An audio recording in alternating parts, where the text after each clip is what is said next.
Salut, c'est Mythos, bienvenue dans cette toute nouvelle vidéo. Aujourd'hui, je vais vous donner mon top 5 des films d'animation Pixar que je préfère. Au moment où je tourne cette vidéo, 24 films Pixar sont sortis et cette année, on attend évidemment Alerte Rouge ou même Lightyear. Les 24 films Pixar sortis de 1995 à 2021 sont donc Toy Story, Mille et une pattes, Toy Story 2, Monstres et compagnie, Le Monde de Nemo, Les Indestructibles, Cars, Ratatouille, Wall-E, Là-haut, Toy Story 3, Cars 2, Rebelle, Monstre Academy, Vice Versa, Le Voyage d'Arlo, Le Monde de Dory, Cars 3, Coco, Les Indestructibles 2 et Toy Story 4, et on a aussi En avant, Soul et Luca. Avant de vous donner mon top, évidemment n'hésitez pas à vous abonner, à activer les notifications et à mettre un petit like, ça fait toujours plaisir si ce contenu vous plaît. Et c'est parti pour le top 5 de mes films d'animation Pixar préférés. En 5e position, Là-haut de Pete Docter, sorti en 2009. Le 10e film Pixar raconte l'histoire de Carl Fredricksen qui a décidé de changer d'air en faisant s'envoler sa maison avec des ballons à l'hélium, mais il va se retrouver accompagné par le jeune scout Russell dans son voyage. Ce film, c'est un vrai voyage pendant lequel deux personnages vont se rencontrer et évoluer ensemble, vivre ensemble. Les deux personnages sont évidemment intéressants et touchants, et notamment l'histoire de Carl et Ellie, sa femme décédée. Leur flashback, il est vraiment touchant et ça nous permet d'apprécier un petit peu plus le personnage de Carl qui paraît aigri au début du film. Malgré leurs différences, nous avons Carl et Russell qui vont se retrouver liés par leur goût de l'aventure et ils vont évidemment faire des rencontres comme Doug le chien ou Kevin l'oiseau. D'ailleurs, donnez-moi votre avis en commentaire sur ce film et puis aussi n'hésitez pas à me mettre votre top 5.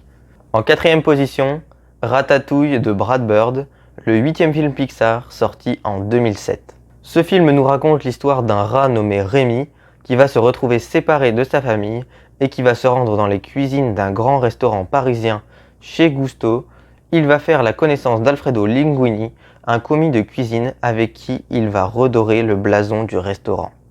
Ce film, il est vraiment super car c'est le seul film d'animation Pixar qui parle de la France ainsi que de sa culture gastronomique. On ressent vraiment une bonne alchimie entre Rémi et Linguini qui vont se lier d'amitié grâce à la cuisine. Évidemment, leur complicité, elle est touchante et puis leur manière de travailler, de cuisiner, elle est vraiment drôle et loufoque et donc c'est vraiment sympa à voir. On a également de très bons personnages secondaires comme les cuisiniers, le critique culinaire ou même Auguste Gusto. Et c'est notamment ces personnages secondaires qui m'ont fait préférer ce film à Là-haut parce que Là-haut possède des personnages secondaires qui selon moi sont moins intéressants. En plus, on a l'univers gastronomique, culinaire qui est vraiment intéressant, passionnant, où on voit les deux qui cuisinent, on voit vraiment tout l'univers du restaurant et c'est vraiment quelque chose qui change, je trouve, par rapport à d'autres dessins animés et ça fait très plaisir. Les deux personnages, ils ont des comportements qu'on pourrait dire humains face à cette nourriture qu'ils respectent et c'est des comportements que les spectateurs pourraient avoir et c'est pour ça qu'on s'attache à ces personnages.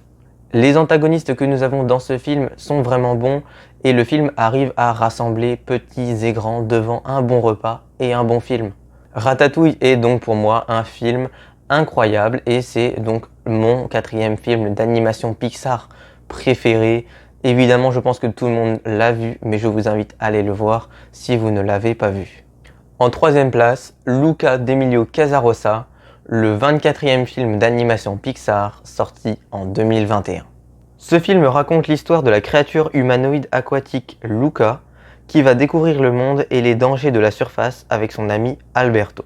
Tout d'abord, ce film, visuellement, il est vraiment magnifique. Les scènes aquatiques et même les scènes terrestres sont époustouflantes et tous les décors sont colorés et magnifiques.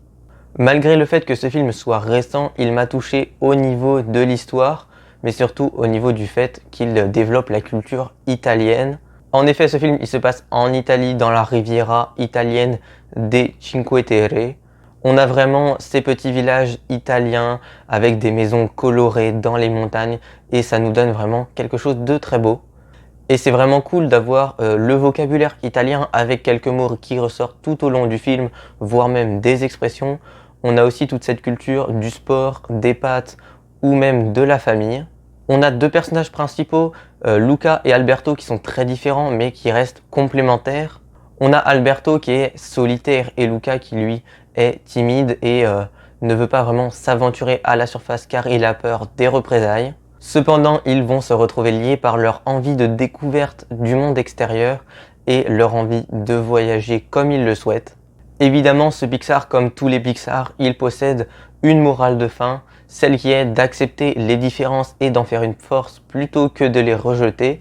Et à la fin, nous avons toutes les créatures marines qui sont acceptées par les humains de la surface et ça nous permet de vivre en communion et ça fait une très belle fin. En plus de ça, on a un personnage féminin, Giulia, qui va un petit peu aider Alberto et Luca dans leur découverte du monde. Et c'est vraiment un très bon personnage qui est sympa et ça va nous permettre de créer un trio attachant. En plus de ça, l'amitié Alberto-Luca, elle est encore plus renforcée à la fin et peut-être qu'on aura une suite, ça serait intéressant, même si le film se suffit à lui-même. En seconde position, j'ai choisi de mettre le film Vice Versa, sorti en 2015 et qui est également le 15e film d'animation Pixar. Il est réalisé par Pete Docter. Ce film, il présente vraiment un concept qui est novateur et intéressant. En effet, nos émotions sont des petits personnages de couleurs un petit peu tous différents qui se retrouvent à l'intérieur de notre cerveau et qui vont avoir un impact sur nos émotions extérieures. Évidemment, les personnages de la vie réelle sont bien écrits, mais l'histoire qui nous intéresse plus particulièrement, c'est évidemment celle des petits personnages, des émotions qui sont dans la tête de Riley. Ces personnages, ils doivent donc apprendre à vivre ensemble en communauté, voire même à s'associer parfois, afin que Riley, donc le personnage principal entre guillemets, ne tombe pas dans la dépression. Ce film, il parle évidemment de l'adolescence et des émotions qui se bousculent, et c'est pourquoi on peut plus facilement s'attacher au personnage de Riley ainsi qu'aux différentes petites émotions, car on se reconnaît dans ces créatures, et ça fait vraiment plaisir. Je pense surtout pour les adolescents et puis même pour les plus âgés. C'est un film qui rassemble tout le monde. C'est un film qui est touchant. On a de très beaux moments. Un film coloré dans l'univers du réel, de l'imaginaire également. Vice versa, c'est donc pour moi un très bon film d'animation et plus particulièrement mon deuxième film d'animation Pixar préféré qui joue surtout sur les émotions et qui nous donne encore une fois une belle morale. Et avant de vous donner mon film Pixar préféré, une petite page de pub. Ah non, c'est vrai que pour l'instant je ne peux pas faire ça. Donc si vous voulez voir une pub sur mes vidéos, vous pouvez évidemment vous abonner, mettre un like. Et maintenant, mon film Pixar préféré, c'est bien évidemment Coco. Coco est réalisé par Lee Unkrich et c'est le 19e film d'animation Pixar qui est sorti aux salles de cinéma en 2017. Coco raconte donc l'histoire de Miguel, un petit garçon mexicain fan de musique qui va se retrouver propulsé au pays des morts et va trouver sa vocation ainsi que ses amis. J'adore ce film car visuellement c'est un bijou, surtout au pays des morts qu'on pourrait imaginer sombre, triste. On a vraiment les personnages qui sont colorés, les créatures qui sont très belles, les personnages évidemment qui font tout le temps la fête, ils chantent des musiques, ils dansent et c'est vraiment une très très belle ambiance. En parlant d'ambiance, celle qui est plutôt mexicaine et musicale, elle est vraiment intéressante et puis on a tous les personnages qui sont attachants et puis on peut s'identifier à chacun des personnages. En plus de ça, on a la famille qui est vraiment représentée tout au long de ce film. C'est même le thème principal, la famille et la mort.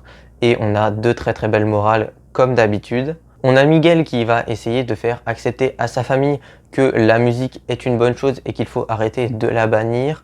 Il va donc se faire aider par Hector qui est en réalité son arrière-grand-père. La relation entre les deux elle est vraiment intéressante parce qu'on a Miguel qui court après son arrière-grand-père tout le long du film qu'il croit être Ernesto de la Cruz et en fait il se retrouve avec lui et vit une aventure depuis le début et ça nous fait vraiment une très belle relation et quand on apprend évidemment qui il est, c'est très impactant.